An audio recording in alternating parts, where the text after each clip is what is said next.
একদিনের জন্য পাহাড়ি মেয়ে সেজে কোথায় গেলাম, কি কি এক্সপিরিয়েন্স করলাম, সেই সব কিছুই কিন্তু থাকবে আজকের ব্লগে। সো মিস করতে না চাইলে ভিডিওটা অবশ্যই পুরোটা দেখতে হবে। তো চলো বেশি দেরি না করে ব্লগটা শুরু করে দেই। হ্যালো, আসসালামু আলাইকুম সবাইকে। কি অবস্থা সবার? তো সকাল সকাল আমি উঠে দেখি তোমাদের ভাইয়া ছোটদের মতো দোলনা খেলতেছে। এর একটু পরে আমরা সবাই মিলে রেডি হয়ে যাই। আমার মনে হয় সবাই বুঝেই গেছো আজকে আমরা কোথায় যাব। তো এই হচ্ছে আমার আজকের আউটফিট, বাট আজকের এই আউটফিট পরে আমার আজকে আর ঘোরা হবে না। তো রেডি হয়ে আমরা হচ্ছে নিরিবিলি রিসোর্ট থেকে এখন বের হয়ে যাব। আমি সাজেকে যে কয়দিন ছিলাম প্রত্যেকটা দিনই ছিল আমার কাছে অনেক স্পেশাল। আমরা অনেক সুন্দর মুহূর্ত কাটিয়েছি সাজেকে। আর এই হচ্ছে একটা সুন্দর কিউট পাপ্পি। সাজেকের প্রত্যেকটা কুকুর কিন্তু অনেক সুন্দর। যাই হোক, তো এরপর আমরা লাঞ্চ করার জন্য চলে আসি মন্টানা রেস্টুরেন্টে। আমি তোমাদেরকে এর আগের ভিডিওতেও বলছি মন্টানা রেস্টুরেন্ট হচ্ছে লাঞ্চ, ডিনার আর ব্রেকফাস্টের জন্য সবচেয়ে বেস্ট। তো আজকে আমরা লাঞ্চের জন্য অনেক কিছু নিয়েছিলাম। এর মধ্যে সব থেকে স্পেশাল ছিল হচ্ছে ব্যাম্বো চিকেন। এর আগের বার অন্য রেস্টুরেন্টে ব্যাম্বো চিকেন খেয়ে অনেক খারাপ এক্সপিরিয়েন্স হয়েছে, কিন্তু মন্টানার ব্যাম্বো চিকেন কিন্তু অনেক মজার। যাই হোক, তো আমরা বের হয়ে গেছি লাঞ্চ করে। এখন আমরা কোথায় যাব বলো তো? এক্স্যাক্টলি এখন আমরা যাব হচ্ছে লুসাই গ্রামে। এই লুসাই গ্রামে তোমরা কে কে আসছো এটা কিন্তু আমাকে অবশ্যই কমেন্টে জানাবা। তো যাই হোক, এখন হচ্ছে তোমাদেরকে আমি ডিটেলসটা বলে দিই। এখানে প্রবেশ মূল্য হচ্ছে 30 টাকা, আর যদি তোমরা ড্রেস ভাড়া নাও সেটার জন্য 100 টাকা পড়বে, আর সময় হচ্ছে মাত্র 20 মিনিট। সো পার পার্সন পড়বে হচ্ছে 130 টাকা করে। আমাদের ওই দিন বের হইতে অনেক দেরি হয়ে গেছিল, এর জন্য তাড়াতাড়ি করে আমরা সবাই মিলে ড্রেস পরে নিতেছি। আমিও পরছি ড্রেস, আর তোমাদের ভাইয়াও কিন্তু ওই দিন ড্রেস পরছিল। এই ড্রেসটা কিন্তু উনারা আমাকে চুজ করে দিছে। সত্যি কথা বলতে আমার কাছে এত ভালো লাগছে উনাদের এই ড্রেসগুলা। আমি নেক্সট টাইম যদি সাজেকে যাই আমি এই ড্রেসগুলো একটা হইলেও কিনে আনবো।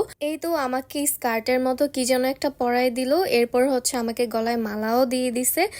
তো সুন্দরভাবে আমার মাথায় উনাদের যে একটা মুকুট থাকে ওইটা পরাই দিছে। এইটা পরানোর পর আল্লাহ কি যে সুন্দর লাগতেছিল। আর এই যে তোমাদের ভাইয়াকে দেখো, তোমাদের ভাইয়াকে কিন্তু এই চেক শার্টটা অনেক সুন্দর মানাইছে। তোমাদের ভাইয়াকে উনারা রেডি করাই দিছে, সাথে একটা বন্দুক দিয়ে দিছিল।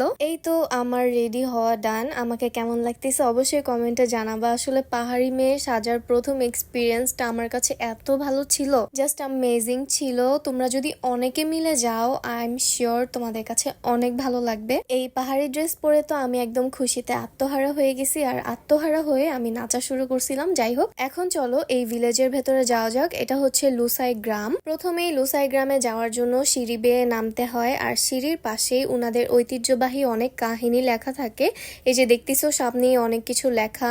আর এই সাইডেও উনাদের পাহাড়ি মানুষরা আগে কিভাবে পশু শিকার করত, আর এই সাইডে উনাদের স্টোরি লেখা ছিল, আর সাথে ছিল হচ্ছে পশুর মাথার খুলি। যাই হোক, আমরা লুসাই গ্রামের ভেতরে এসে পড়ছি, আর আমাদের সাথে কিন্তু অনেকেই ছিল, আর উনারা সবাই হচ্ছে ট্রেডিশনাল ড্রেস পরছে।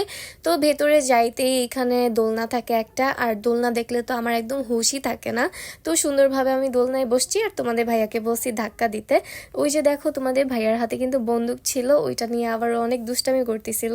এরপর সাথে অনেক বড় একটা মিরর থাকে, এখানে আমরা অনেক সুন্দর একটা ভিডিও করছি। অ্যান্ড এইখানে ওনাদের অনেক কটেজ থাকে যেগুলো হচ্ছে একদমই খালি। এখানে আসলে তোমরা হচ্ছে এই কটেজগুলো ঘুরে ঘুরে দেখতে পারবা। এরপর আমরা আরেকটা কটেজের উপরে গেলাম, আর সুন্দরভাবে ভিডিও করে দেখলাম যে আসলে নিচে কি কি দেখা যায়। লুসাই গ্রাম কিন্তু অনেক বড়। এখন আসো আমি তোমাদেরকে উনাদের রুমগুলা ঘুরে ঘুরে দেখাই। রুমের মধ্যে প্রবেশ করতেই সামনে অনেক কিছু থাকে। আসলে উনাদের আদিম যুগের মানুষ কেমন ছিল আর উনাদের আগের কালের রুমগুলা কেমন ছিল সেটাও হচ্ছে এখানে গেলে তোমরা দেখতে পারবা। তো এই যে দেখো এই সাইড হচ্ছে পুরাই খালি, এখানে মাচা টাইপের কিছু দেওয়া, এই সাইডে হচ্ছে একটা খাট ফালানো, আর এইখানে হচ্ছে একদম খোলা বারান্দা।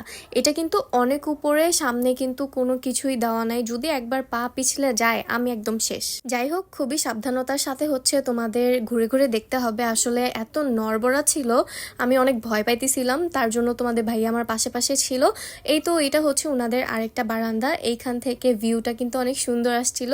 এরপর হচ্ছে আমরা আরো নিচে চলে যাই। এই যে দেখো অনেকগুলা সিঁড়ি বেয়ে বেয়ে নিচে নামতে হয়েছে। এই ড্রেস পরে আসলে অত সুন্দরভাবে হাঁটা যায় না।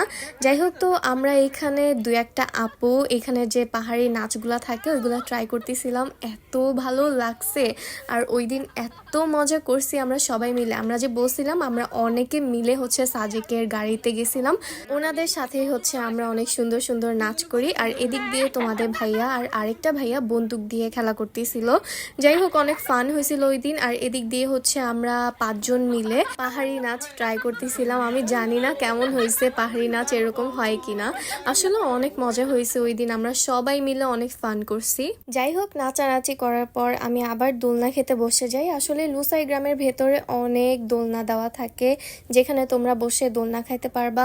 এরপর হচ্ছে আমরা আরেকটু নিচে চলে যাই, ওইখানে একটা ছোট্ট দোকান ছিল, ওইখানে বসে তোমরা চাও খেতে পারবা, কিন্তু আমরা আসলে ওই দিন চা খাই নাই। এরপর হচ্ছে এখানে অনেক সুন্দরভাবে উনাদের ভাষা লেখা, আমি তোমাকে ভালোবাসি এইটার উনাদের ভাষায় লেখা, স্বাগতমের উনাদের ভাষায় লেখা অনেক কিছু সাইনবোর্ড দেওয়া।